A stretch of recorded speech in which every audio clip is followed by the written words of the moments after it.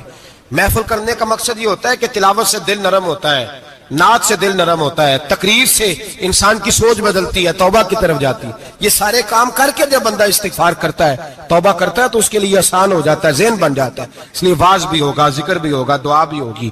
وقت کو ضائع نہ کریں، رمضان قریب آنے والا ہے۔ بزرگ کہتے ہیں اگر شب برات پہ سچی توبہ کر لو گے تو پھر رمضان میں جو نیکیاں کرو گے وہ تمہارے پاس سٹاک بن جائے گا، وہ تمہارے پاس خزانہ اکٹھا ہو جائے گا۔ توبہ ابھی سے کر لو، معاملات ابھی سے سمیٹ لو، تاکہ جب رمضان آئے تو پھر نیکیاں خزانہ بن کے جمع ہو، ہمیشہ مدحت خیر الانام میں گزرے۔ دعا ہے یہ عمر درود و سلام میں گزرے۔ آخر دعوانا